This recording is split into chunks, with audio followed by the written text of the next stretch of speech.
Jane po, and I am the one of the cashier of 1975 Old Fashion Burger. And minsan nag-server din po ako and minsan rep din po.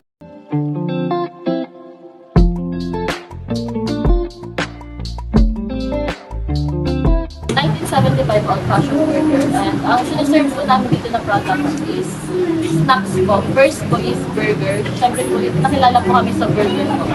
Then meron din po kami pasta, then mga sides po like fries, onion rings, then chicken po, and mga milkshake. Then mga rice meal po like burger steak and nag-start po itong business, actually nung pandemic po siya nag-start. During pandemic po lang.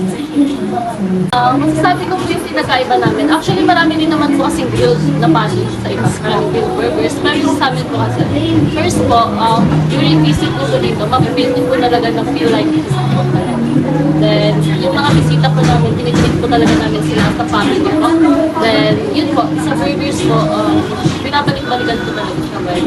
Kasi po, we have service excellent po. Kasi po lahat po dito ng mga customer namin, tinitreat po namin ng family, tapos kunwari po meron po silang mga suggestion para rin po sa i-improve ng business namin. Inaano po namin nila yung mga idea nila, like sinusunod po namin. Tapos sa mga complaint po, talagang binabasa po namin lahat. Mga reviews, feedback. Yes, in work. Dito po talaga sobrang solid po. Maraming family dito. As in, wala pong toxic na pa-FOH or back of the house. Sobrang close po namin dito lahat. Kaya ako nga po, first job ko po ito. Then, graduate na rin po ako din. Parang hindi ko rin siya alam po. Sobrang ayos ng technique. Di naman din may iwasan po yung syempre nasa food industry. Sa mga complaints po, tinitake po namin siya, i-review po namin, then pinakausap po namin yung customer ng anos. Nagtatanong po kami kung paano po namin paano po namin masusuklian or mapakita sa kanila na yung mga ideas po nila and complaint. Importante po sa amin para mas mag-grow pa po yung business. Sa future goals, sobrang dami po namin goals dito. Siyempre nakikita niyo po yung place namin, di pa po siya enough.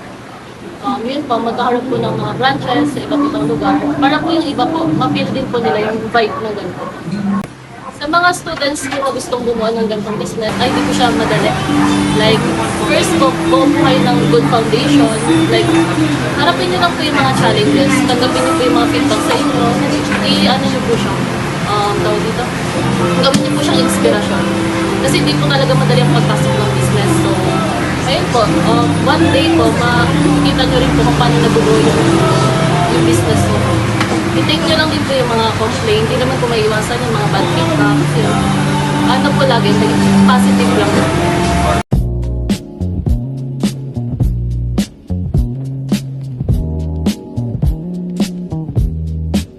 I'm Dan Yerminas, employee of 1975. Bali, nag-start kasi si 1975 during pandemic. And yung owner niya po kasi is, yung lola niya po is gumagawa ng panty para sa kanila, sa pamilya na sa mga apo.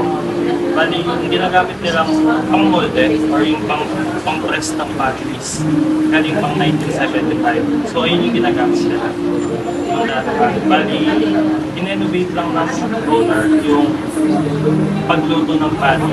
Instead na prito dati na ginagawa ng grandfather niya is ginawa niya into modern para grill, para mas juicy yung patty na ginagamit.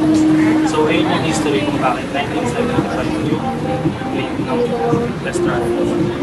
Si 1975, nag-start siya dahil more on delivery lang sila.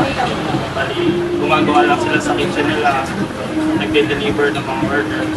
Hanggang sa nakilala na sila, sa nagkapera na na-develop yung garahe nila into a dining area. So sa mga empleyado naman, normal naman na may iba't ibang traits na ugali yung bawat empleyado.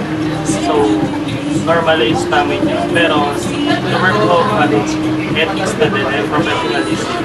Kapag nasa trabaho kami, isa lang yung goal namin. magbigay ng satisfaction, customer service sa mga tao. Yun lang yung goal natin. Bali sa mga estudyante na gusto magtayo ng business nila, push nyo lang yung goal nyo, huwag nyo hayaan na yung ibang tao yung mag-dictate ng future nyo. So, bali, focus lang kayo sa goal nyo. Gawin yung motivation na lahat ng mga nasa paligid nyo. Negative man yan or positive, gawin nyo lang motivation.